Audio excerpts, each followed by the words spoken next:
한류 드라마 콘텐츠를 넘어서가지고요. 결국은 그 생활형 한국 문화가 일본에게 굉장히 많이 상륙했다. 제4차 한류는 현재까지 하고 굉장히 다르다. 세대가 지금 바뀌고 있어요. 한국을 욕하거나 한국을 멸시해온 그러한 일본 세대들은 지금 이 세상에서 퇴출당하는 그러한 그 시기가 온 거예요.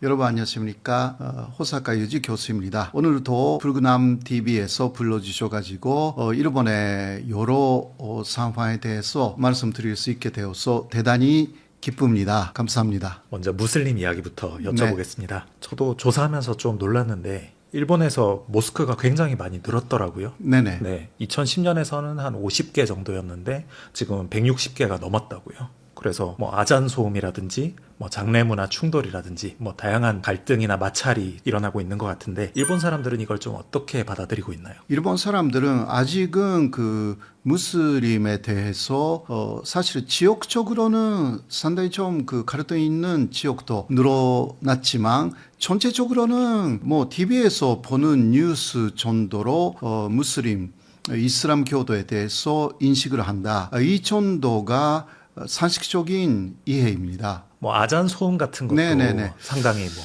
예, 그래도 사실 모스크의 숫자가 굉장히 많아졌기 때문에 사실요. 그리고 그러한 모스크 건설에 있어서 그 주민들하고 그리고 중동이나 특히 최근에는 그 인도네시아 쪽에서 많은 분들이 일본에 입국하셔가지고 노동력으로서 들어가신 분들이 많습니다. 그래서 그런 분들은 뭐 노동력이라고 해도 종교적인 자유는 인정해야 되기 때문에요. 그래서 결국은 모스크를 만들고 싶다라는 그러한 요청, 민원 이런 것이 급증됐고요. 앞으로도 그럴 거라고 생각해요. 그러면 아무래도 그 일본 사람들은 익숙해지지 않았던 여러 가지 그 습관들이 있지 않습니까? 예를 들면 그 하루에 5번 메카를 향해서 예배를 드려야 된다라든가 그 시간을 알리는 아잔이라는 그 종소리라든가 그리고 잔내 문화도요. 상당히 다르죠. 일본은 기본적으로 화장이 아닙니까? 그러나 이슬람교는 매장이 기본이에요. 그리고 또 시체를 깨끗하게 한다라는 것으로 물로 이거 씻어내는 그러한 습관이 있기 때문에 이러한 부분들이 지역 주민들하고 충돌하는 그 내용의 핵심적인 부분이라고 할 수가 있습니다. 표면적으로는 소음이나 교통 혼잡 뭐 이런 네네네. 것들이 이유일 수 있지만 네. 좀 본질적으로는 우리 마을에 이질적인 문화가 들어왔다. 일본 사회가 이질적인 문화를 잘 받아들이지 못하는 측면이 있는 것 같은데 네. 역사적으로 일본은 그랬습니다. 일본은 이질적인 문화를 많이 수용해왔다고 이야기를 하거든요. 근데 수용해왔는데 하나 본질적으로 이질적인 문화의 가장 위에 일본적인 것을 기본적으로 수용한 다음에 그 자신들의 문화를 주장할 수 있다. 이게 일본의 기본적인 생각이었어요. 그게 뭐냐고 하면 그 일왕이죠. 특히 이것은 뭐 아주 옛날부터도 그렇지만 메이지 이후는 더 강하게 됐고요. 일왕이라는 것을 일단 최고의 신으로 수용해라. 그리고 일왕 중심의 특히 신사, 신도 이런 것을 일단 그 참배하거나 그렇게 수용해야만이 자신들의 신을 섬길 수 있다. 이게 물론 그 아주 심했던 것은 일제간점기 그랬거든요. 그러니까 한국인에 대해서도 신사 참배를 해라. 그래서 한국의 모든 종교인들이 거기에 물론 그 초강한 분들도 있지만 많지는 않았거든요. 대부분 신사 참배를 하고 최고신이라는 그 일왕의 조상 아마테라스를 수용해라. 그래야 예수도 무하메드도 부처님도 다 숭배해도 된다. 이런 게 좀 있기 때문에 이게요. 일왕에 대한 수용이라는 것이 상징적인 것이고 일본이라는 것을 먼저 전면적으로 수용한 다음에 당신들의 문화적인 내용을 일본이라는 테두리 안에서 가능한 것만 수행해라 이런 거거든요. 근데 이러한 역사 문화적인 부분이 현재까지만 해도 내려오고 있다라고 할 수가 있습니다. 그래서 외부에서 들어오신 분들은 굉장히 불편하게 느끼는 부분이라고 할 수가 있습니다. 일본이 외래 문화를 받아들일 때 일본식으로 흡수를 한다. 이렇게 좀 이해가 되는데요. 그러면 일본이 다양한 문화들을 과거에도 일본식으로 받아들였던 것처럼 네네. 이슬람도 결국엔 일본화해서 받아들이게 될까요? 아무래도 그것은 그 종교적인 어느 정도의 강함, 그러니까 강인함이 있는지라는 부분인데요. 하나의 예로서는 그 조선의 선리학 이런 것도 일본에 들어가서 신도하고 교류가 되어서 결국은 아마테라스나 일왕 이라는 그 최고 신이죠. 살아있는 신으로 그 일왕을 모셨기 때문에 거기에 대해서 유교 선리학을 오히려 활용해서 일왕에 대한 충효라는 것이 간정화되고 그리고 일본의 역사적인 서적의 고사기 일본서기라고 있는데 이것을 또 뒷받침하는 한문 체제가 선리학이 돼버린 거예요. 예, 그렇게 해서 신도하고 선리학이 하나가 되어서 신유 일치 사상 이런 식으로 됐거든요. 그래서 반대로 버려야 되는 거 다 버렸어요. 선리학의 예를 들면 3년상 사람이 죽으면 3년상을 거행했지 않습니까? 그런 거 한 적이 없어요, 일본은. 그리고 기타 많아요. 역선현명이라는 게 있잖아요. 역선현명이라는 것은 왕이 완답지 않게 되면 새로운 왕이 어딘가에서 하늘이 그런 왕을 세워서 왕조를 바꾼다. 그런데 일본에서 왕조를 바꾸면 안 되니까 일왕을 이제 바꿔야 되는 그렇게 되니까 역선현명을 부정했고요. 기타 그러니까 일본식으로 많은 것을 버리게 하는 거예요. 예, 이게 그 일본식의 내용이고 또 불교 같은 것은 기본적으로 순녀들은 결혼하지 않잖아요. 물론 결혼하는 이웃파도 있기는 하지만 한국에서는 결혼하는 것이 많지는 않고 대부분이 결혼하지 않지만 일본에 가면 반대가 돼버렸어요. 거의 모든 불교는 결혼해도 되고 고기를 먹어도 괜찮고요. 그래서 아주 괜찮은 사모님하고 함께 사시는 분들이 꽤 많습니다. 그래서 이게 일본식으로 바뀐다라는 것인데요. 그러니까 그게 처음은 불교도 중국에서 일본 쪽으로 많이 가요. 한국으로 동해서 간 것도 있고요. 이게 그러나 일본에 가서 그 이름만 비슷한 이름을 갖고 있다 하더라도 무슨 교, 그러니까 예를 들면 임재종이라든가 그런 게 비슷한 불교 쪽의 이름이라고 해도 내용이 많이 달라요. 그렇기 때문에 이슬람교도 아직은 모르겠어요. 그래도 시간이 지남에 따라서 그게 100년이 지나면 엄청나게 많이 바뀔 것이 아닌가. 그렇게 조금, 그러니까 의료하는 사람들이 있고, 일본 사람 입장에서는 그렇게 해야만이 우리하고 함께 살 수 있는 거 아니냐. 이렇게 되는 것입니다. 100년의 시간이 지나면 되게 많은 것이 달라질 수 있다고 네. 해주셨잖아요. 지금도 좀 충돌이 있는 것 중에 하나가 장례 문화라고 말씀하셨는데 장례 문화는 좀 어떻게 타협하거나 공존하게 될까요? 예.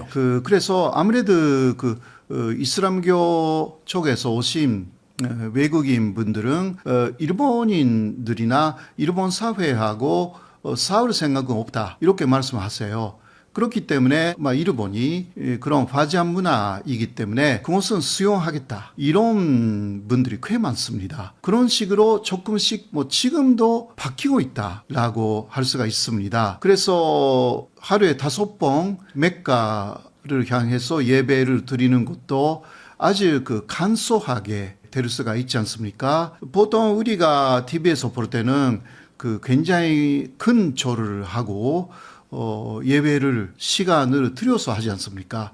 이런 부분이 아마 무크토로 끝난다라든가 그런 식으로 일본화 될 가능성도 충분히 있습니다. 앞으로 조금 지켜봐야 하는데요. 모스크는 그대로 그러니까 건설된다 하더라도 그 내용이 많이 바뀐다. 이런 것이 아닐까 그렇게 생각합니다. 일본 안에서 내수만으로는 노동력 수급이 해결이 안 되니까 노동력을 수입하는 측면이 있을 그렇죠. 거잖아요. 네. 지금 일본의 경제 구조는 좀 어떤 상황인가요?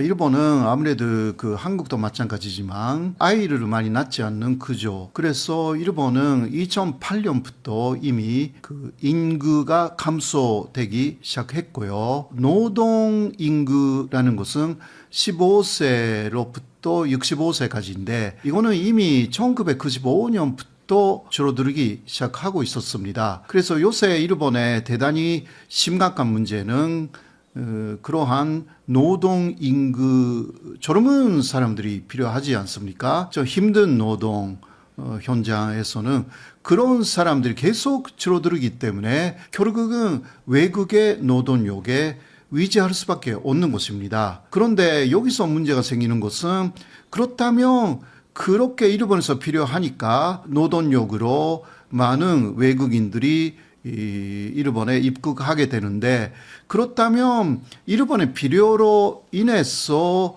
많이 그 유치를 했는데 외국 사람들을요. 그 경우는 그 외국 사람들에 대한 그냥 로봇처럼 노동만 시키는 것이 아니라 사람으로서 대접을 확실하게 해야 되는 것인데 그 부분은 그 중심은 문화입니다. 이 부분에 대해서는 아직은 일본은 역사적인 부분이 너무 강해가지고요. 상당히 많은 부분에서 장애 요소가 남아있다라고 할 수가 있습니다. 일본의 현재는 어떻게 보면 한국의 미래가 될 수 있다. 이런 이야기들을 많이 들었거든요. 한국도 사실 지금 인구 문제를 똑같이 겪고 있고 또 노동력을 점차 수입하고 있는 중인데 지금 일본이 겪는 상황을 한국도 좀 앞으로 비슷하게 겪을 수 있다고 보실까요? 현재까지만 해도요. 한국에도 그런 이슬람 인구는 많이 들어와 있습니다. 그런데 한국에서는 그런 분들은 그냥 일시적으로 제재하는 것 뿐이지 앞으로는 자신들의 나라로 돌아간다라는 그러한 개념이 한국에서는 아주 강합니다. 일본도 그러한 생각이 오는 것은 아니지만 그래도 모스크까지 많이 만들어 나간다라는 그런 것을 보면서 일본에 정착할 가능성이 높다. 그런 식으로 생각하여서 이질적인 문화로 또 내심 공격하기 시작하는 거죠. 이러한 좀 구조가 좀 있어요. 이게 또 한국은 지금은 민주주의 사회이기 때문에 이게 절대적인 존재가 있는 게 아닙니다. 그렇지 않습니까? 그러니까 사회의 구성원으로서의 여러 생각이나 사상이나 종교를 갖고 있는 사람들을 민주주의라는 틀 안에서 사실상 수용할 수 있는 게 한국의 현재 위치입니다. 그러나 일본은 상징이라고 하면서도 아직 이러한 체제가 남아 있습니다. 그래서 최근에는 WBC 그 야구 시합에서 일왕이 일본하고 호주의 야구 시합을 보러 갔어요. 네, 그때 일왕에게 이것은 일본 선수들 중에서 뭐라고 할까 고개를 숙여라도 아주 간단한 예를 지키지 않았던 선수가 좀 있었어요. 유명한 선수예요. 무라카미라고 해서 지금 그 미국의 화이트소크스에서 홈런으로 엄청나게 쳐가지고요. 굉장히 유명해진 그 무라카미 선수가 대단히 일왕에 대해서 무례했다. 이러면서 그것으로 난리였어요. 한국에서 있을 수 없잖아요. 그러한 거. 상상하기 어려운데요. 예, 그렇죠. 그러니까 지금도 일본은 아무래도 일왕을 중심으로 하는 문화가 남아있다라고 할 수밖에 없어가지고요. 이러한 부분이 외국인들이 대단히 불편하게 느낄 만한 내용이 있다라는 것이고 또 일본의 극우 세력이 강해지면 다시 일왕을 국가원수로 복귀시켜서 옛날의 제재로 회귀한다라는 그런 것을 주장하는 사람들이 꽤 있습니다. 그렇기 때문에 이런 문화라는 내용, 그 문화라고 해도 그것을 그 일본 문화가 일본에 들어오는 사람들에게는 모두 수용해야 되는 내용이다 라는 역사적인 굉장히 많은 일본인들이 갖고 있는 개념, 이게 앞으로 어떻게 되는지 그거 조금 걱정입니다, 사실. 한국에는 일본처럼 외국인들이 정착하지 않고 떠나는 걸 좀 전제로 지금 말씀을 해주셨는데, 앞으로는 정착하고 대를 이어가는 외국인들도 늘어날 수 있잖아요. 그렇죠. 그러면 일본에서 일어났던 일들이 여전히 한국에서도 조금 참고해야 될 수 있다, 이렇게도 볼 수 있을까요? 예, 아무래도 일본에서 일어난 일은 한국에서도 일어나는 것은 어떤 면에서는 그거는 이슬람교 사람들을 예로 들으면 왜냐면 같은 그러한 문화의 사람들이 들어오니까 당연히 한국에서도 모스크를 많이 만들기 시작할 것이고, 또 그러한 생활적인 그 여러 가지 습관 이런 것을 그대로 한국에서도 하려고 할 것 같습니다. 근데 그때 그러나 그게 갈등이 되느냐 혹은 대립이 되느냐라는 문제는 다른 문제거든요. 그래서 한국 사회가 그것을 어떻게 수용하느냐라는 것은 앞으로의 과제이기는 하지만, 일본의 역사적으로 일본 문화, 여기는 일본이니까 일본 것으로 모두 수용해라, 그리고 핵심적인 부분을 수용하지 않으면 안 된다, 이게 한국에서는 없거든요, 사실. 그러니까 좀 더 열려있는 사회다라고 할 수가 있기 때문에 오히려 외국 사람들에게는 한국, 일본 양쪽에서 장점 단점이 있습니다만은 한국 쪽의 장점도 대단히 매력적이지 않을까, 그렇게 생각합니다. 요즘 일본에서 4차 한류가 유행하고 있다.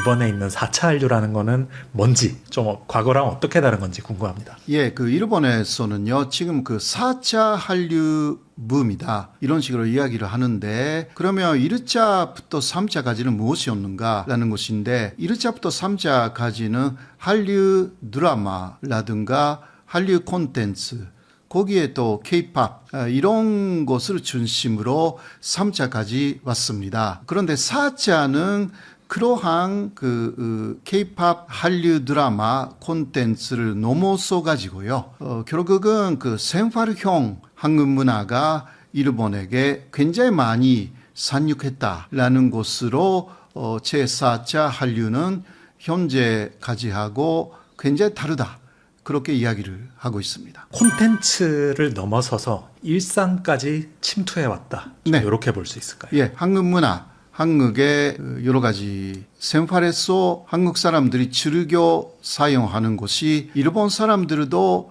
즐겨 사용하기 시작했다, 이런 이야기인데요. 먼저 첫 번째는 그 한국의 화장품이에요.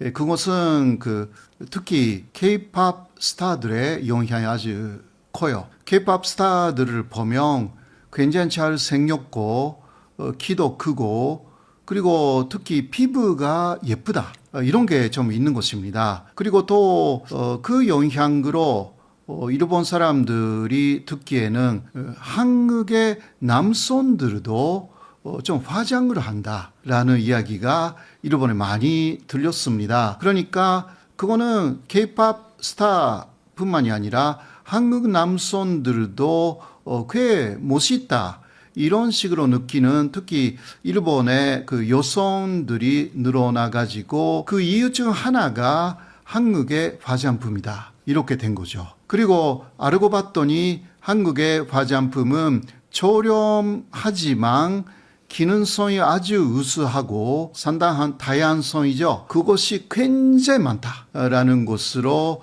일본의 가네보라든가 시세이도라든가 아주 유명한 브랜드가 있는데, 그거는 너무 비싸고 또 어른들이 주로 사용하는 것이다 라는 개념에서 이제 한국 화장품은 어른들도 쓸 수가 있지만 젊은 사람들도 다 쓸 수 있다라는 그러한 이미지가 확산이 되어가지고 일본의 그러한 화장품 가게에 하나의 코너에 한국 화장품이 굉장히 많이 진열이 되는 이러한 상황이 된 거죠. 그래서 그 K-팝 스타나 한류 스타처럼 아주 고운 피부, 그것을 갖고 싶으면 한국 화장품이 최고다. 그러니까 이게 일본에서는 일본 화장품 다음은 수입 화장품 층에는 프랑스 것이 가장 제1위였거든요. 가장 많이 팔렸어요. 근데 지금은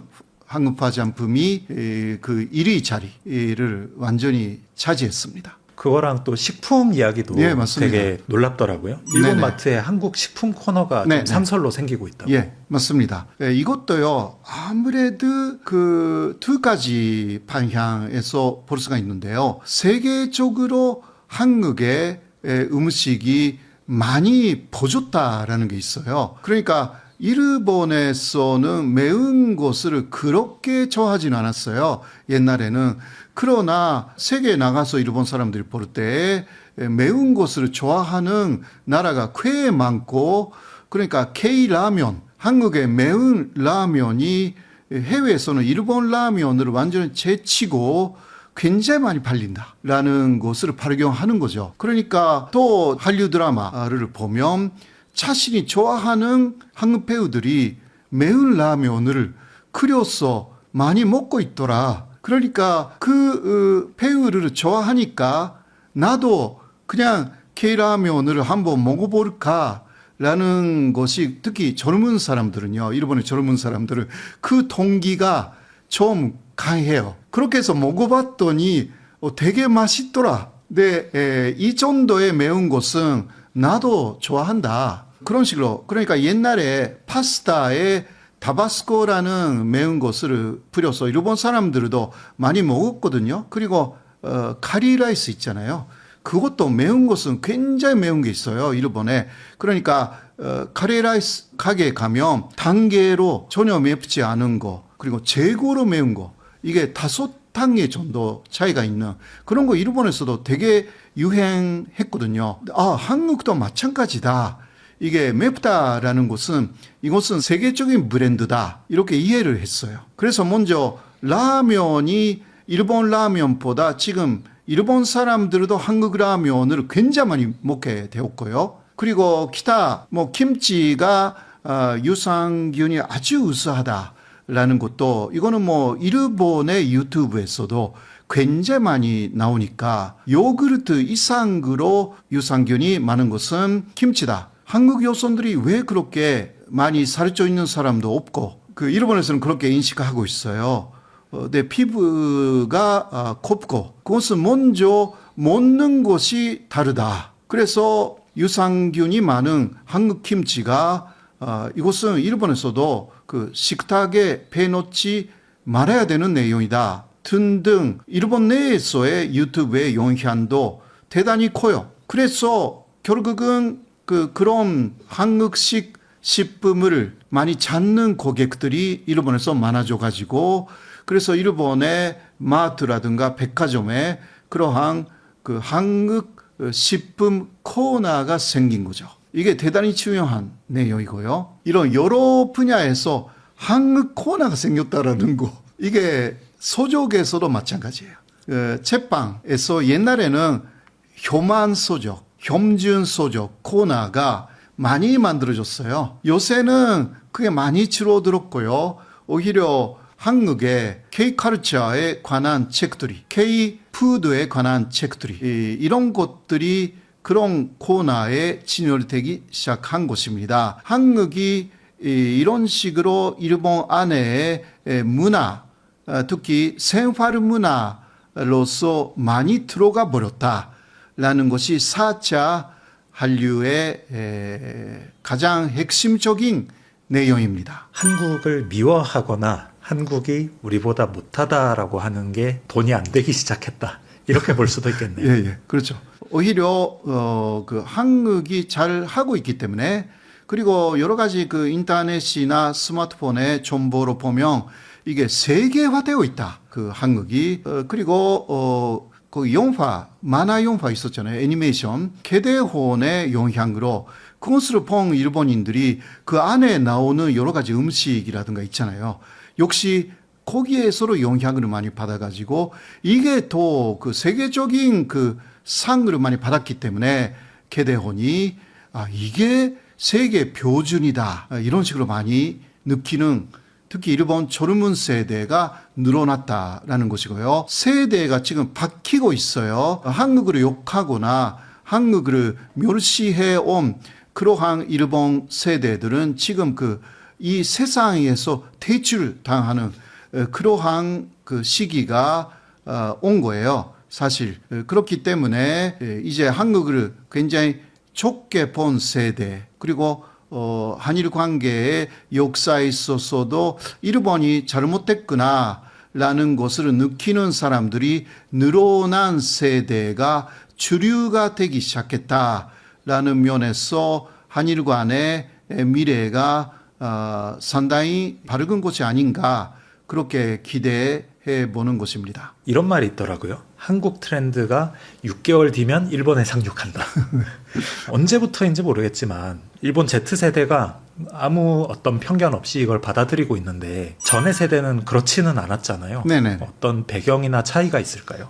아무래도 한국에 대해서 일본이 더 위에 있다라는 우월 의식을 갖는 세대는요, 80년대 90년대 초전대 일본을 잘 아는 세대라고 할 수가 있습니다. 왜냐하면 그때 일본 경제가 세계 최고까지 갔기 때문이죠. 일본 도쿄의 땅값이 미국 전체 땅값보다 그때 비쌌습니다. 그만큼 일본의 버블로 붕괴되지만 한때는 세계 최고의 경제 대국이 됐습니다. 한때는요. 그러니까 그때를 잘 아는 일본인들은 그때는 한국이 아무것도 아니었던 거 아니냐인데, 그 이후에 태어난 세대들은 아니에요. 그 이후에 태어난 세대들은 일본이 선진국이었다라는 것을 본 적이 없어요. 그러니까 특히 2000년 이후에 태어난 이게 G세대잖아요. 사실 그런 사람들은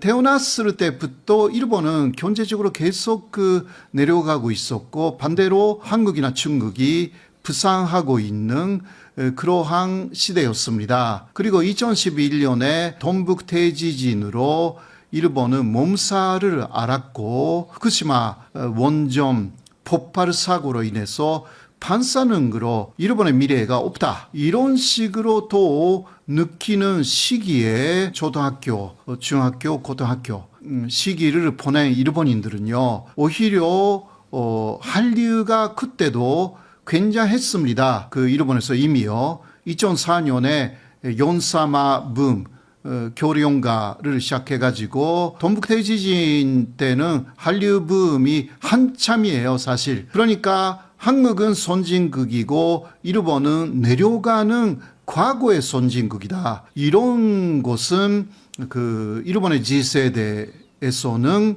산식이 된 것입니다. 이게 그러니까 세대 차이라는 게 대단히 중요한 것이고요. 과거를 모르기 때문에, 체험하지 않았기 때문에, 이거 아무리 설명해도 몰라요.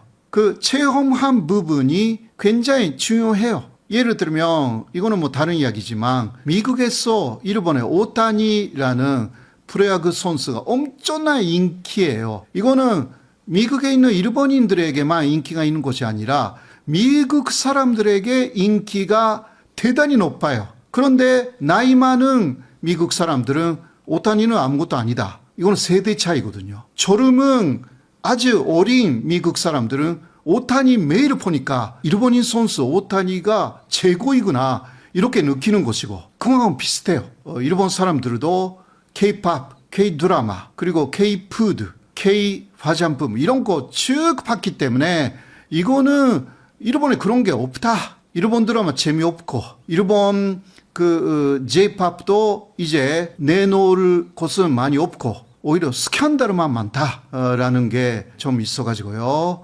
이게 내려가는 세력하고 부상하는 그러한 국가의 차이로서 그대로 솔직하게 일본 사람들도 느끼고 있는 것입니다. 세대 차이라는 것은 대단히 중요한 요소라고 할 수가 있습니다. 그 나라의 경제적 위상의 변화에 따라서 인식이 바뀌는 게 되게 신기한데, 네. 한편으로는 우리나라만큼 혹은 한국보다 더 위상이 부상한 나라가 중국이라고 할 수 있을 것 같은데 그쵸. 과거에는 중국어가 제2 외국어라고 들었어요. 네네. 그런데 최근에는 오히려 한국어가 그랬어요. 중국어를 제치고 예, 맞아요. 제2 외국어로 바뀌었다고 하는데 네네네. 이건 좀 어떻게 봐야 될까요? 한국하고 비교하여서 중국은 확실하게 여러 면에서 미국을 사실상 제치고 바이오라든가 반도체도 그렇고요. 기타 첨단 산업에 있어서는 중국은 세계 최고가 사실상 됐습니다. 뭐 EV 자동차만 해도요. 중국은 국가적으로 EV를 추진하고 있고 이거는 자동차에 머무르지 않고 여러 가지 공장 안에서 사용하는 기계 부분이라든가 이런 게 모두 총기로 지금 바꾸고 있는 게 중국이에요. 그러나 그러한 인식이 그렇게 많이 인식되어 있지 않습니다. 이유는 아무래도 미국하고 대립하고 있는 나라로서 미국하고 동맹 관계에 있는 일본하고 한국에 있어서는 뉴스코리로 많이 좀 적극적으로 쓰지 않는 부분이기 때문에 그렇게 된 것입니다. 그래서 한국에서는 또 현중이라는 그러한 시위들도 있었고 그거는 일본에서도 있었습니다. 이거는 전체적인 하나의 세력이 그러한 현준 시위라는 것을 만들어 나갔던 거죠. 네, 그러한 영향도 있고 해서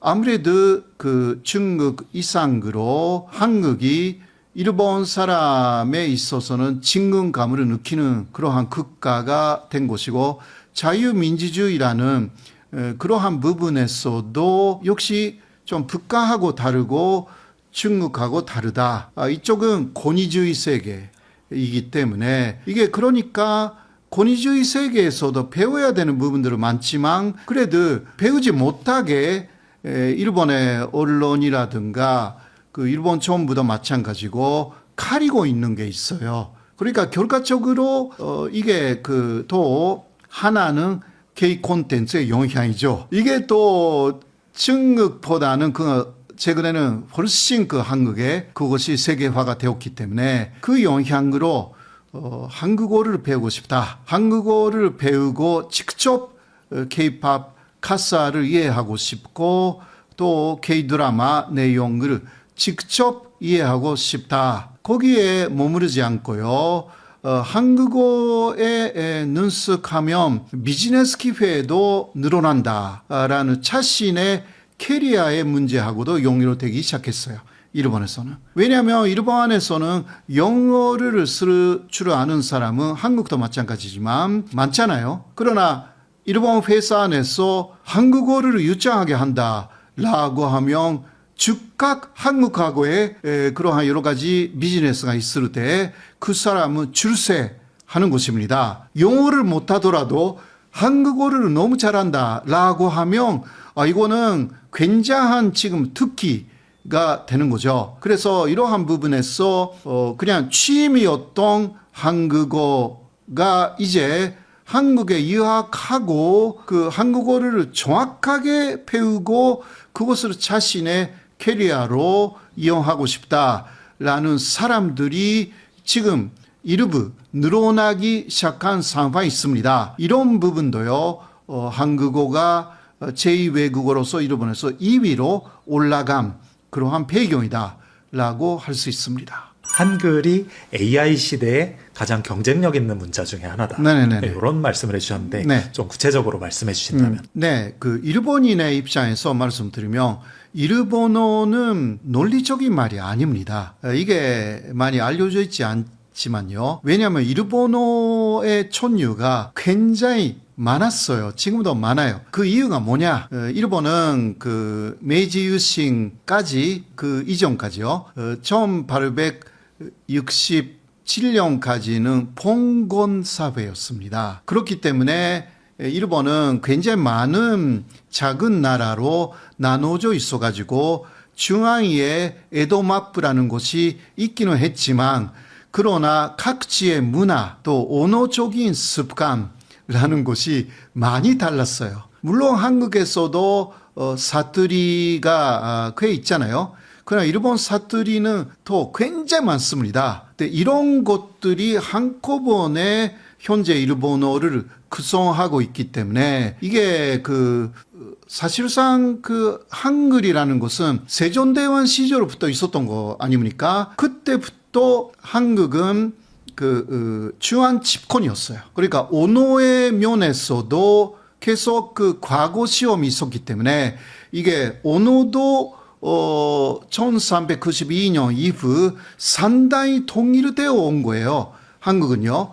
일본은 중앙 집권이 아니었습니다. 이게 대단히 중요한 부분이고요. 일본이 언어적인 부분을 통일한 것은 메이지 유신 이후입니다. 그래서 이게 현재까지만 해도 옛날에 흔적이 남아 있어서 결국은 아주 논리적인 체계를 만드는 데 실패했습니다. 그래서 세계 사람들이 볼 때 이것은 일본어하고 한국어의 비교이지만 일본어는 들어가기는 쉽고 하면 할수록 어려워진다. 이것은 각지의 역사 문화가 너무 많아가지고 이해해야 되는 게 너무 많아서 이거 따라갈 수 없다. 이렇게 되는 거거든요. 그러나 한국은 아무래도 통일되어 있었던 그러한 시기가 14세기 후반 이후 현재까지 오고 있기 때문에 이거는요 굉장히 달라요. 그리고 한글은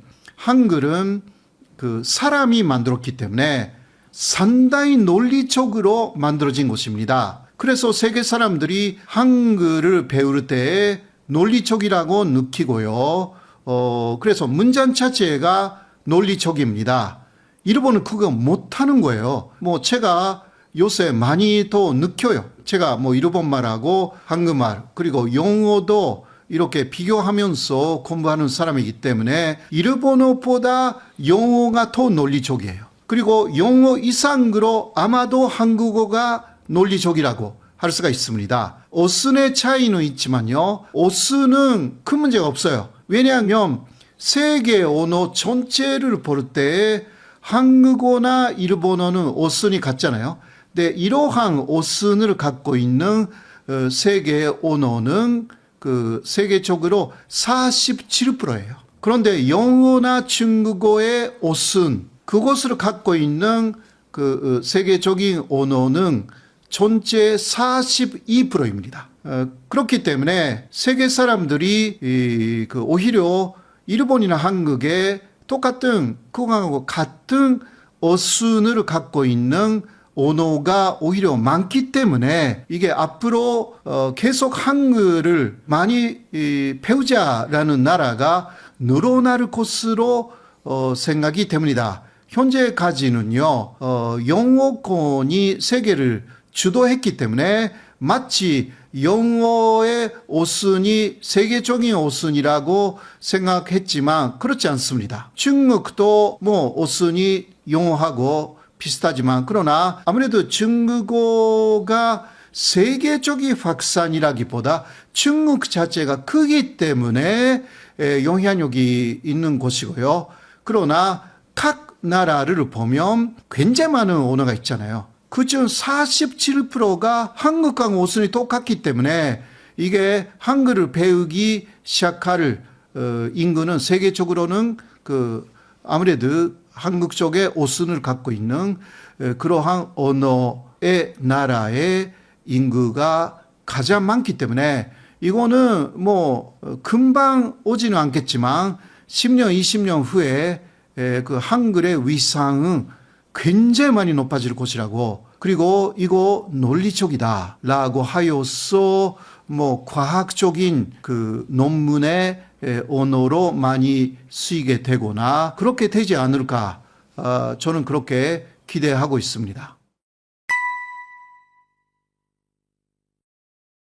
지난달이었죠. 중동에서 한국 수송기가 일본인들도 함께 피난을 시켰다. 네네. 그런 사건이 있었는데 그 즈음에 일본 다카이치 총리 또 독도에 대해서 좀 강경한 발언들을 네네. 쏟아내는, 약간은 이게 동시에 있을 수 있나 싶은 이벤트들이 있었어요. 이건 좀 어떻게 봐야 될까요? 현재 일본 정부는 한국하고의 우호 관계를 계속 강화시킨다라는 것은 현재 상황에 맞게 그렇게 전략을 세웠고요. 이것은 예를 들면 과거에 그렇지 않은 시절이 또 있었지 않습니까? 그러니까 이것은 정권마다 혹은 그때마다의 세계 정세에 있어서 전반적인 한일 관계 우호로 가느냐 혹은 조금이라도 대립을 강화시키느냐라는 것은 이것은 시기에 따라 달라지는 문제입니다. 그러나 독도 문제는 일본은 우리가 보면 화가 나고 저도 독도 연구자이기 때문에 독도는 한국 영토이자 일본이 절대 그것을 건드리면 안 되는 영역인데 그러나 일본은 독도에 대한 일관된 입장이 있고 그것으로 지키고 있는 것입니다. 그거는 독도는 일본 영토이자 한국이 독도를 불법으로 점거하고 있다. 이것으로 쭉 이야기를 하는 거예요. 오히려 독도가 확실하게 한국 영토다라는 여러 가지 증거가 있는데도 불구하고 그런 것은 절대 일본 정부의 인터넷 사이트에 혹은 스마트폰 상에서 볼 수 없게 만들어가지고 계속 뭔가 독도가 일본 영토인 것처럼 보이는 그 증거 자료만 계속 확대하고 이런 식으로 하고 있는 것입니다. 이것은 진리를 추구하거나 역사적인 진상을 규명하는 그러한 차원이 절대 아닙니다. 하나의 전략입니다. 그래서 독도에 대해서 일단 한국 쪽에서도 이해해야 되는 것은요. 한국에서 보면 독도는 동쪽에 있는 섬에 불과 그러한 상황이 가끔 있어요. 그래서 한국 지도를 만드는 사람이 독도를 배뜨리거나 그런 식으로 상당한 큰 실수를 하는데 그거는 독도에 대한 인식이 조금 부족하다라고 할 수가 있는 부분이 있습니다. 한국의 위치에서 볼 때 독도는 그냥 동쪽에 있는 섬에 불과한 것인데요. 그러나 일본에서는 그렇지 않습니다. 일본에서 독도를 볼 때 역사적으로 독도, 울릉도, 한반도, 중국이라는 사실 그 침략하는 지정학적인 첫 번째 입구가 독도였기 때문에 독도는 전략적으로 일본에서는 중요한 기지가 되는 것입니다. 한국은 독도를 기지라고 생각한 적이 없습니다. 그래서 이 부분에서도 그냥 한국하고 일본의 사이에 있는 섬이라는 그 정도의 인식으로는 이해할 수 없는 부분들이 있습니다. 로이드 전쟁 때 일본은 독도를 일본의 군사기지로 만들어가지고 동해에서 일어나는 러시아하고 일본의 그때 함대들이 싸움을 했는데요. 그 상황을 독도에서 보면서 일본 쪽에 전달을 했습니다. 그러기 위해서 그냥 1905년이었기 때문에 로이드 전쟁을 하기 위해서 독도를 그 일본 섬으로 이제 비밀리에 편입시킨 거거든요. 그런 식으로 처음부터 기지예요. 일본에 있어서는 독도는 기지입니다. 그리고 그 45년 이후도 독도에 대해서 일본의 생각은 기지였기 때문에 미국은 그리고 연합국은 독도는 한국 영토다. 이런 식으로 당시 처음부터 결정해 놓고 있었는데요. 미국을 일본이 굉장히 많이 로비를 합니다. 그 과정에서 독도를 일본 영토로 해준다면 독도에 레이더 기지를 만들어주겠다. 이게 일본의 제안이었어요. 그래서 미국 쪽에서 고려했거든요. 그렇게 하면 그 독도가 일본 영토가 되고 사실상 미국 곳이 된다. 그러면 북한이나 중국을 쭉 볼 수가 있는 거 아니냐. 레이더 기지 만들어준다고 하니까. 미국이 그때 흔들렸거든요. 물론 최종적으로 샌프란시스코 조약에서 독도는 한국 영토가 되었지만 그런 식으로 일본은 독도를 기지로 보는 그 시각이 적혀 있습니다. 기지로 삼고 그 다음 울릉도, 한반도 전체 그렇게 영향을 미치고 싶고 또 북강, 중국까지 내다보는 그러한 섬이 독도입니다. 그래서 그 일본은 오랫동안에 그러한 수구원이 있기 때문에 또 독도가 정확하게 한국의 온도 뭐 지금도 그렇지만 그런 식으로 되면 일본으로서는 그 기지가 후퇴되는 것입니다. 통해 기지가 사라지는 것입니다. 그래서 한산 독도를 기지로 만들려고 미국을 끌어들여서 한미일 건조의 이름하에 독도를 3국으로 관리하자라든가 이러한 제안을 할 가능성이 충분히 있는 거예요. 앞으로 그렇게 하면 3국 공동관리식으로 되잖아요. 그래도 일본은 말할 거예요. 연도권은 한국에 있는 곳이다. 그런데 여러 가지 문제가 끝난 이후에 미국은 나가지만 일본은 나가지 않습니다. 독도에서. 그때 다시 주장하는 거죠. 독도는 일본 영토다. 이러한 전략까지 다 이거는 역사적으로 쭉 그렇게 독도를 보고 왔기 때문에 그렇게 생각하고 있는 것입니다. 일본 자위대도 사이트가 있어요. 거기에 독도를 정확하게 일본 영토로 그려놓고 있어가지고 그래서 독도 위를 다른 나라 비행기가 통과하면 한국도 항의하지만 일본도 항의를 해요. 그렇게 해서 일본 자위대기가 독도 상공에 나가야 되는 거 아니냐. 한국만 나가면 안 된다. 혹시 일본의 자위대기가 진짜 독도 상공에 나타나면 거기서 한국하고 부딪혀요. 근데 지금은 그런 상황이 아니거든요.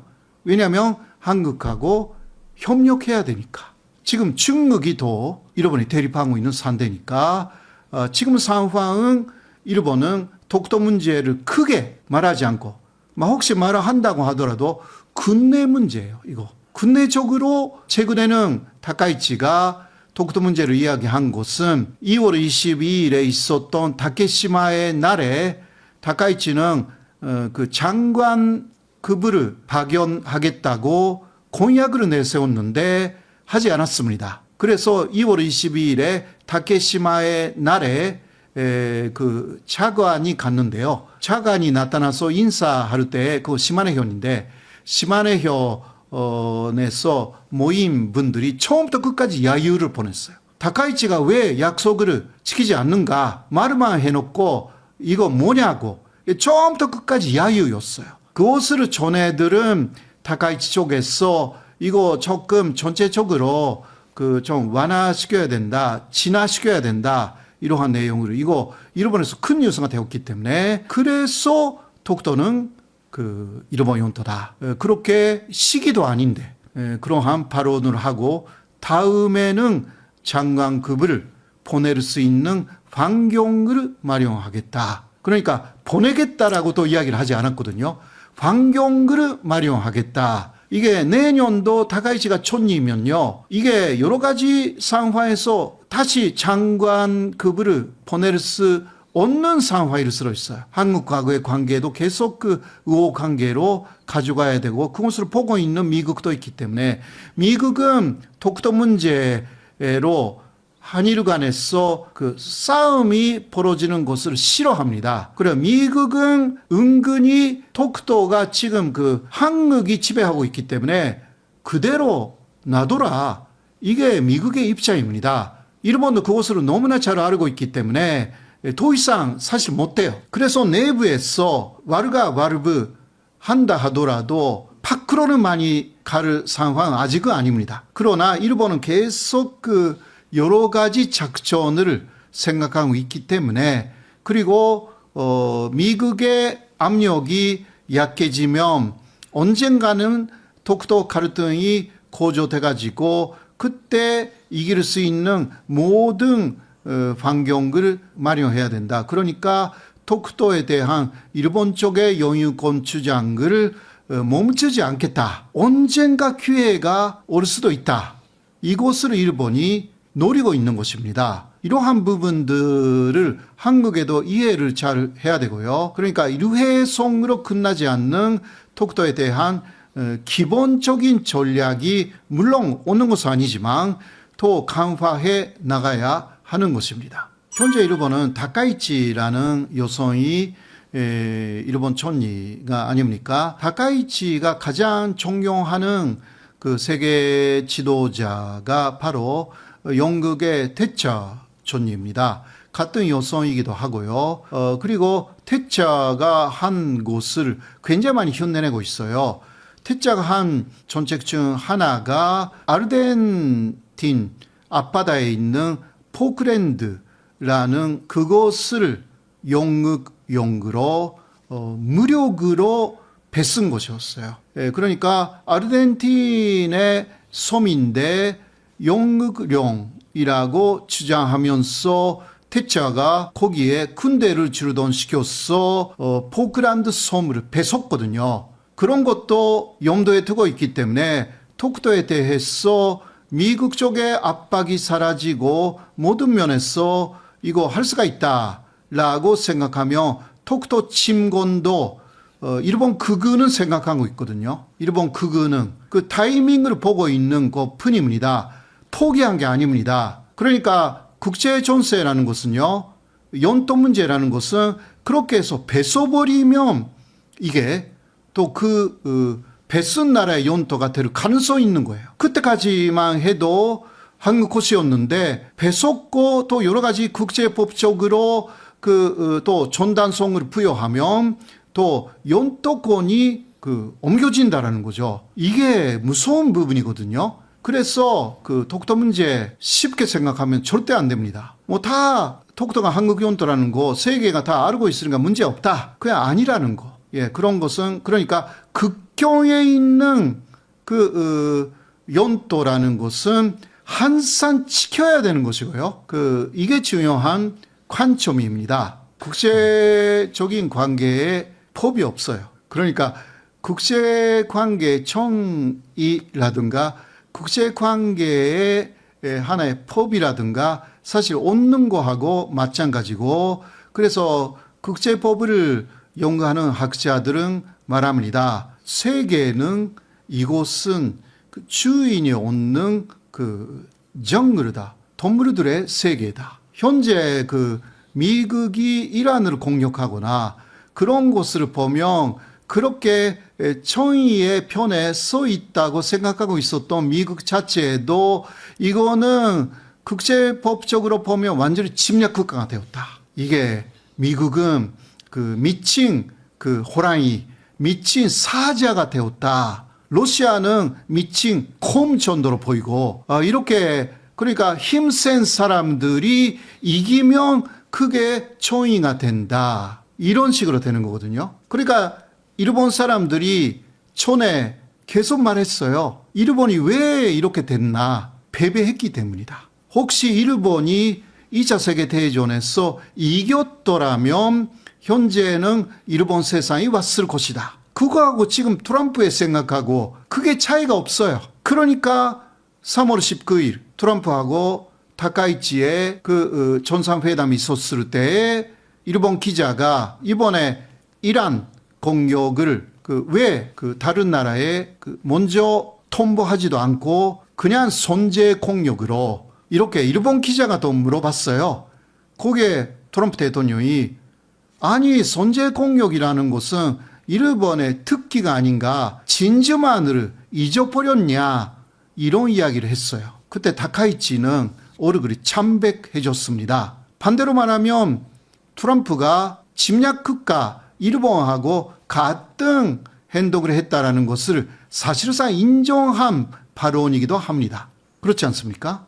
그러니까 타카이치로서는 오히려 장기적으로 보면 좋은 그러한 트럼프의 발언이었을 가능성이 있는 거예요. 그러니까 그 이후 타카이치는 호르무즈 해협에 언제 자위대를 파견하느냐, 그것만 지금 검토하고 있거든요. 미국하고의 전쟁에 참여하고 싶은 게 일본이에요. 일본이라기보다 일본의 극우예요. 그렇게 해서 미국하고의 전쟁 함께하며 이긴다, 그 생각이에요. 지금 미국하고 함께 싸워서 이길 수 있는지를 잘 모르겠지만, 그러나 일본 극우는 생각하는 거예요. 세계 최강이 미국이다. 그러니까 이기면 이게 정의가 되는 것이다. 이기면 우리 세상에 오는 것이다. 그러니까 지금 미국하고 싸울 수는 없기 때문에, 그때는 미국하고 싸워서 패배했다. 그거는 미국하고 싸워서 굴복시켜야 되는데 그거 못하니까 자손의 정책으로 미국하고 함께 싸우자. 이게 극우가 쭉 주장하고 있는 내용이에요. 한국에서는 너무 끔찍해서 많은 사람들이 이야기를 안 하는 부분인데 이게 현실이에요. 요새 일본 극우도 그 비판을 많이 받으니까 노골적인 이야기를 하지 않지만 2000년대 초까지는 이런 이야기 많이 나왔거든요. 일본에서. 지금 그 일본 극우는 그곳을 조금 숨기고 있는 것 뿐이지 그 신념을 버린 게 아닙니다. 이게 대단히 중요한 내용입니다. 그러니까 다카이치는 기본적으로 미국하고 함께 존재하고 싶어 합니다. 호르무즈 해협에 차위대를 파견하겠다라고 주장했더니 촌리 주변 사람들이 말렸어요. 그래서 그 다음에 미일 정상회담을 했기 때문에 이제 지금은 보낼 수 없다고 그렇게 그때 이야기한 것 뿐입니다. 그러나 어떻게 하면 이 호르무즈 해협의 문제에 공헌을 할 수가 있는지 검토 중이라고 했어요. 이게 일본의 현재 입장이거든요. 많이 주시해 주시기 바랍니다. 교육에서는 아베 정권 때부터 교과서에 독도 표기가 의무화됐다고. 그 이후로 지금은 독도를 표기하지 않으면 검정이 맞아요. 통과가 안 된다. 그러면 아베 정권 때부터면 한 20년 정도 됐잖아요. 네네네. 이 구조를 한국이 좀 어떻게 바라보고 대응을 해야 될까요? 그 사실 교과서 기재 문제라는 것은 다른 나라가 왈가왈부 할 수 있는 문제가 아니게 되어 있다라는 데 항의점이 좀 있어요. 네, 그래도 기본적으로 독도는 한국 영토이고 일본의 주장이 잘못이다라는 것은 계속 그 지적해 나가야 합니다. 그리고 교과서라는 것은 아무래도 마지막에 국가가 검정하는 것이 일본의 검정 교과서예요. 그래도 이것은 그 일본 정부가 검정을 통과시키기 때문에 일본 정부의 입장의 일부다라고 할 수가 있어서 계속 그 교과서가 나올 때마다 특히 독도가 일본 영토다라는 내용이 나올 때마다 항의를 해야 돼요. 이게 기본이에요. 그게 국가 입장이다라는 것으로 계속 그래도 교재는 뭐 교육부가 하는 것이니까 조금 봐주자. 그러면 안 되는 거예요. 어딘가에서 뭐 대통령 할 필요는 없지만 그러나 교육부가 일본 쪽의 교육부가 교과서에 대해서는 이쪽의 교육부가 혹은 상의되는 그 비슷한 레벨의 그러한 한국의 정부 기관이 여러 루트를 통해서 그러나 공식적으로 발표를 해야 돼요. 이게 대단히 중요합니다. 그런 부분이 놓치고 있는 부분이 좀 있는 거 아니냐. 일본 그 교과서가 이번에 이렇게 나왔다라는 언론 보도만 있을 뿐 거기에 대해서 한국 정부는 너무 크게 나올 때는 독도는 그 한국 영토라는 주장을 하지만 그렇지 않을 경우도 혹시 있다고 하면 이거 고쳐야 합니다. 왜냐하면 이런 교과서 문제에 있어서도 한국이 반박을 하지 않았다라는 것을 일본이 증거로 모으고 있기 때문에 이게 그러니까 일본이 노리고 있는 것은 언젠가 국제사법재판소라든가 그러한 분쟁 사태가 될 경우 독도 문제로 그 경우에 자료를 계속 모으고 있는 것입니다. 한국은 뭐 그거 끝난 거 아니냐고. 그 독도는 한국이 시료 지배하고 있고 앞으로도 그럴 것이고 그렇게 안심하고 있으면 절대 안 됩니다. 미국을 보세요.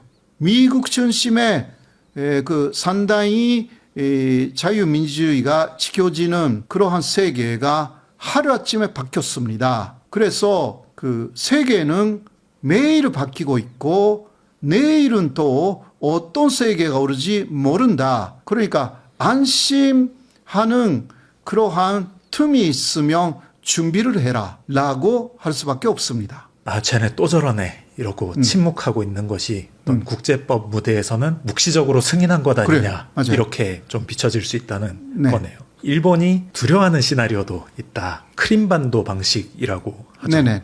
일본이 대마도에 한국인이 좀 대량으로 이주를 해서 주민투표로 어디에 편입할지 결정을 하는 그런 방식을 좀 두려워한다. 현재 2차 세계대전 이후는 침략으로 무력적인 침략으로 땅을 뱉는 것은 다 불법이 됐습니다. 그래서 예를 들면 그 한반도도요. 한반도 북쪽에는 그 소련이 당시 들어왔지 않습니까?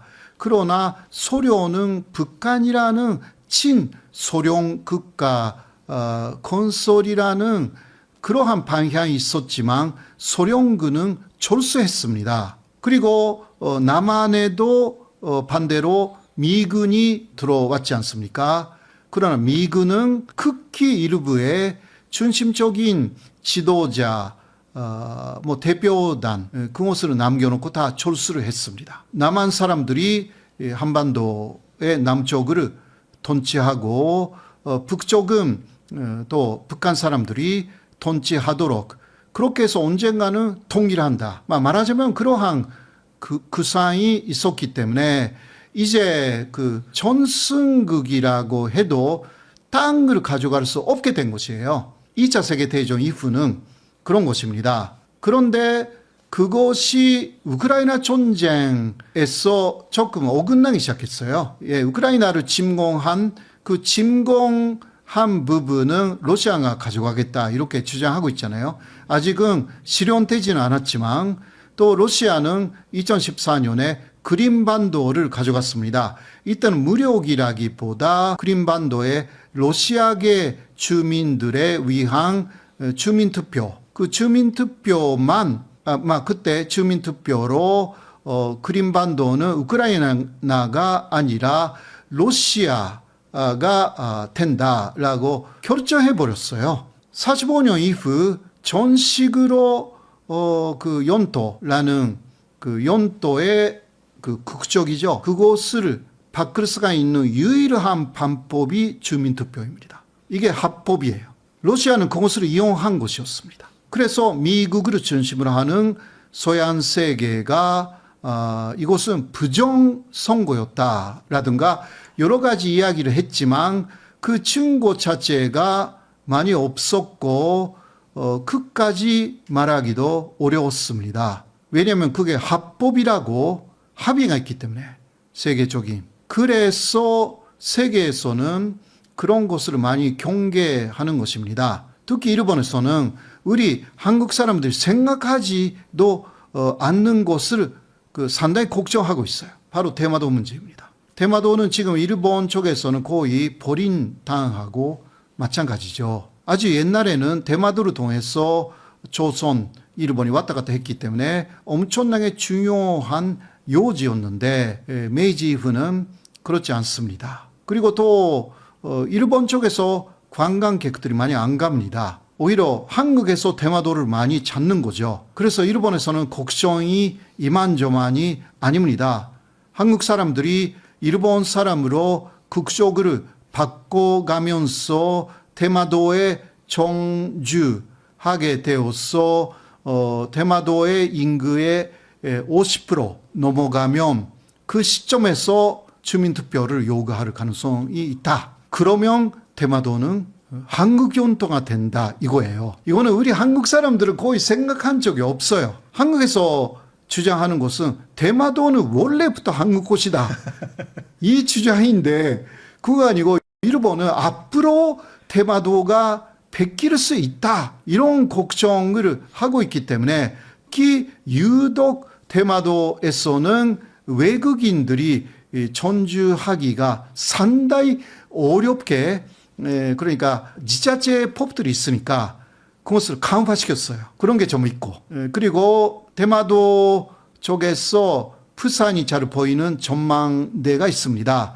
거기 바로 옆에 아주 큰 레이더가 한국 쪽을 항상 감시하고 있습니다. 일본 사람들의 걱정은 좀 너무 지나친 거 아닌가 생각하는데 그 레이더는 그 부산 쪽에서 대마도를 향하는 모든 그 선박이나 여러 가지 그러한 사람의 이동 그리고 하늘도 그렇게 감시하고 있습니다. 항상 감시하고 있는 것입니다. 이런 것은 대마도가 베낄 의료도 없지 않아 있다. 그러니까 아까도 이야기했죠. 내일은 또 10년 후는 모른다. 세계는 바뀐다라는 것입니다. 그런 것으로 항상 영원한 것은 없다라는 시각이 되게 중요하고 일본 사람들은 그 시각이 있어요. 왜냐하면 지진으로 어떻게 될지도 모르는 그러한 매일을 살아가는 일본 사람들은 일본 자체가 바닷속에 가라앉을 수도 있다. 막 이런 생각을 갖는 사람들도 전혀 없는 게 아닙니다. 예, 그래서 한국은 오히려 그렇게까지는 생각하지는 않죠. 한반도는 쭉 있을 곳이다. 그런 곳이니까. 그래서 일본인들의 그러한 인생관하고 한국인의 인생관이 굉장히 차이가 나는 부분이 좀 있습니다. 이런 것도 문화의 차이이기도 하고 생활의 차이, 믿음의 차이이기도 하기 때문에 비교하면 재미있는 부분들이 있기는 합니다. 혹시 마지막으로 뭐 인사 말씀하시면서 강조하고 싶으시거나 해주시고 싶은 말씀이 있으시다면 부탁드립니다. 사실 일본은 바로 옆에 있기 때문에 우리 한국인들은요, 한국인이 생각하는 거하고 거의 비슷하게 일본 사람들도 생각하고 한국인의 문화를 일본도 이해하고 같은 유교 문화권이 아닌가. 그래서 공통점이 차이점보다 많은 거 아닌가. 과거는 과거이고 현재는 더 달라졌다라고 생각하시는 분들이 꽤 많을 것입니다. 그러나 그 역사 문화적인 차이가 너무 커다란 차이가 있기 때문에 일본은 700년간의 무사 사회였고요. 한국은 500년간의 유교 사회였습니다. 여기서는 차이가 그렇게 간단한 차이가 아닙니다. 그 이후에 그것이 사실 45년까지 일본은 그 무사사회의 연장 선상에서 세계를 침략하는 것을 좋아하는 나라였거든요. 그리고 일왕을 살아있는 신으로 만들어가지고 일본 민족이 세계에서 가장 우월한 민족이고 세계를 지배하는 운명을 갖고 있는 민족이라고 계속 가르쳤어요. 그것을 부정한 것이 1946년 1월 1일에 당시의 일왕 히로히토의 인간 선언이었습니다. 그때 히로히토가 세 가지를 주로 이야기를 했는데요. 이런 내용이에요. 나는 살아있는 신이 아니다. 두 번째, 일본인들이 세계에서 가장 우월한 민족이다 라는 것은 아니다. 세 번째, 일본 민족이 세계를 지배하는 운명을 갖고 있는 민족이다. 이것도 아니다. 반대로 말하면 이 세 가지를 계속 교육했던 것입니다. 단시요. 그리고 이런 것도 있어요. 미국은 연합국은 일왕에게 요구했습니다. 자신은 그리고 일본인들은 신의 후손이 아니다. 이 말을 해야 된다. 그러나 일본 정부 그리고 히로히토는 생각했습니다. 그러면 신하고 완전히 관계가 끊어지기 때문에 나는 살아있는 신이 아니다 라고만 이야기를 하자.